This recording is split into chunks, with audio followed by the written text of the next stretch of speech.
puting-puti ang pino ng buhangin dito sa Pulong Pasig.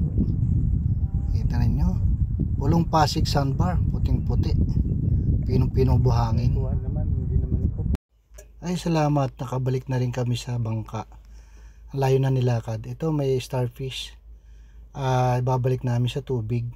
At kawawa naman, ayan, balik natin para mabuhay sila ng tuluyan. Mga paps, mga ka-rider, mga kabiyahero, mga ka-travels, pauwi na kami ng Manila. Tumawid na kami galing Quezon, Alabat, Quezon Island. Narito na ulit tayo sa Salome Port. Correction lang yung ito palang Salome Port, nasasakupan siya ng bayan ng Gumaca, Quezon. Sakop siya ng Gumaca, Quezon, hindi ng Atimonang, Quezon. Correction lang mga paps. Ayan, ito yung Salome Port. Ayan yung Salome Port. Sakop siya ng Gumaca, Quezon, hindi ng Atimonang, Quezon. At yung tulay na dinaanan galing island ng Quezon, Alabat, Quezon, na ginagawa patawid galing Gumaca to island. Yung pala yung pinangalanan nila na Roma Point Bridge. Roma Point Bridge ang pangalan ng ginagawang tulay na nadaanan natin dun sa dagat, patawid ng Quezon, Alabat, Quezon, galing sa Gumaca, Quezon. Ayan. Pag nagawa yun, di ka na sasakay ng barko or ng bangka patawid dun sa Alabat, Quezon Island and Quezon Island.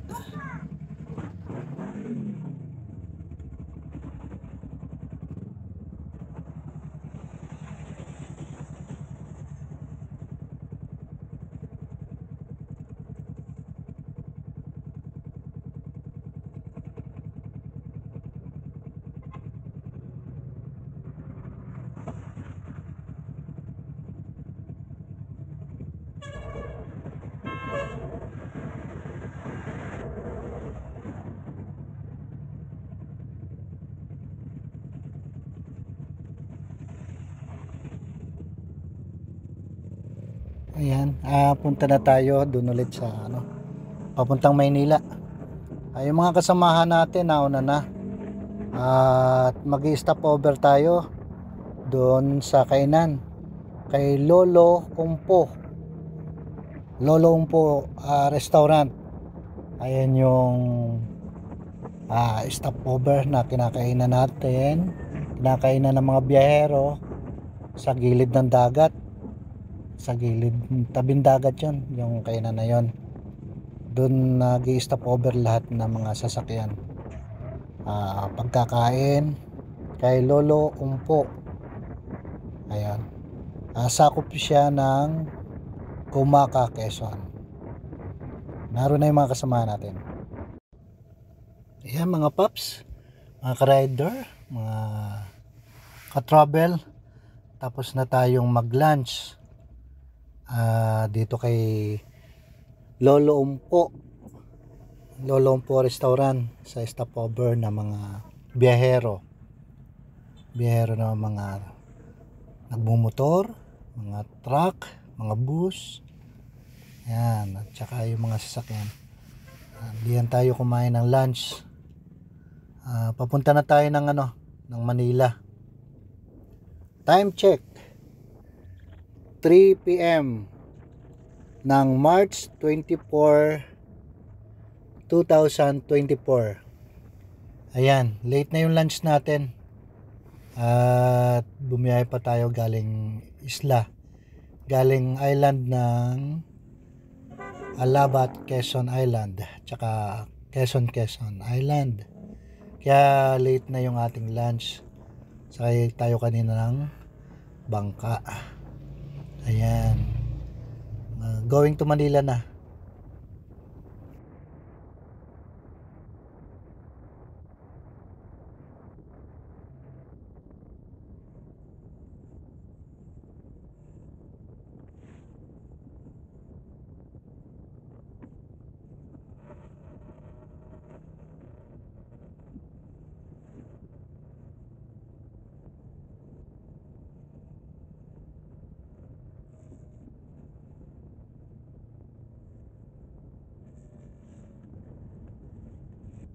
Pag nakakapunta ako dito sa Timonan, Quezon, isa rito sa beach ang napapaliguan ko, itong De Gracia Resort, Beach Resorts. Ayan, pag nakakapunta ako rito sa Timonan, nakapagbakasyon, isa yan sa napapaliguan kong beach dito sa Timonan, Quezon.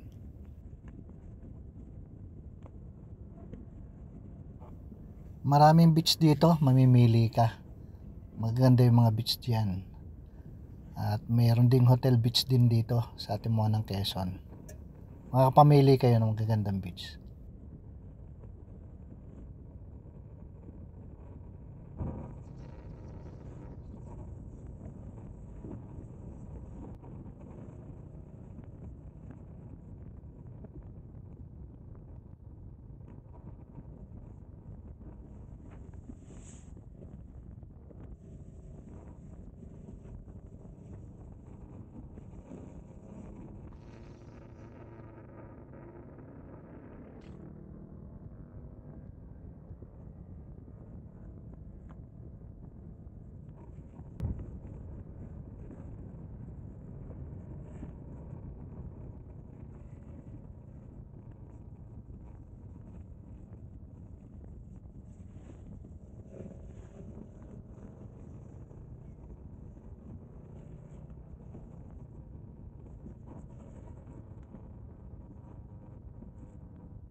Ito, madadaanan natin yung Timonan Port sa bandang kanan.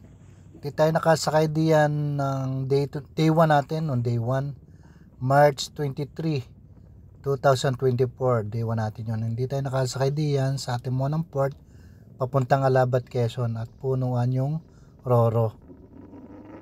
Marami sasakay na mga sasakyan. Kaya hindi natin naisakay yung ating mga motor. Kaya tayo ay lumipat doon sa Salome Port. Kaya lumipat sa Salome Port. At doon tayo nakasakay papuntang Alabat, Quezon at Quezon.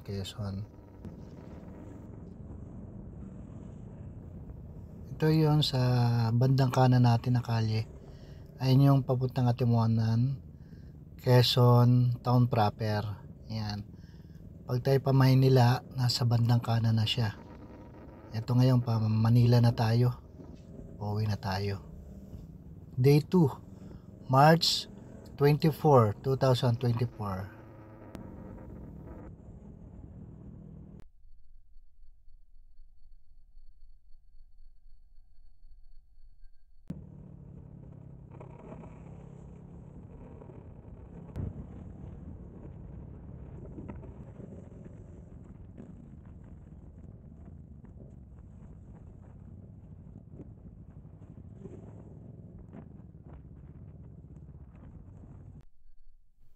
Dito ulit tayo dadaan mga paps. Sa Lumang Sigsag. Sa kaliwa. Lumang Sigsag yan. Old Sigsag kung tawagin. Yung kadiretso ang kalye na yan, ayan yung tinatawag nilang bagong sigsag. New Sigsag. Pag Pamaynila yan. Pamaynila na tayo. Sa kaliwa yung Old Sigsag. At yung kadiretsuhan yan yung New Sigsag, bagong sigsag kung tawagin nila. Yan, may mga signage diyan, may signboard. Yan yung makikita niyo pag papunta kayo ng Maynila. Kaya dito tayo sa Lumang Sigsag dadaan. Mas malapit at shortcut. Kaya lang, makitid ang daan. Hindi pwedeng dumaan ng truck. Yung malalaki, truck, bus, hindi pwedeng dumaan dito. Yung mga light vehicle lang, motor, kotse, yan, tricycle, yan, maliliit na sasakyan lang. Pwede rito sa lumang sigsag, old sigsag.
Mukhang may aksidenteng nangyari.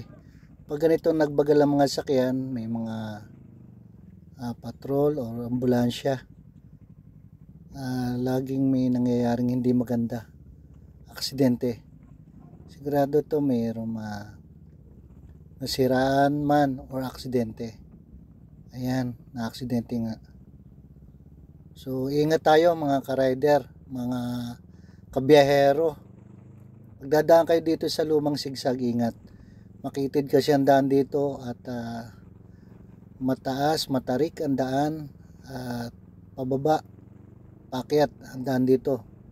Maraming kurbada, makitid ang daan.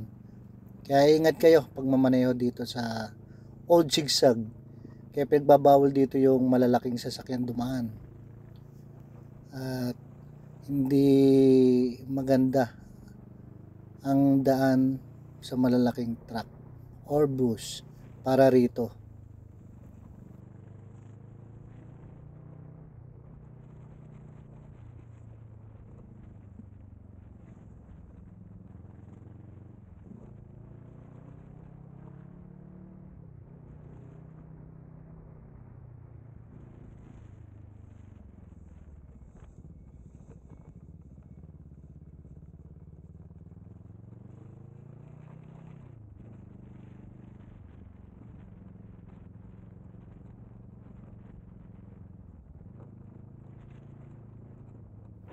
Ito yung part ng sigsag din na mataas, tarik. Paakyat ito, pataas. Yan, kita niyo pag paakyat tayo, humihinto yung mga sasakyan para pagbigyan yung mga paakyat na sasakyan. At may tatraffic naman diyan, may nagsasign na pagbigyan yung paakyat. Pag wala ng paakyat, pwede na silang bumaba.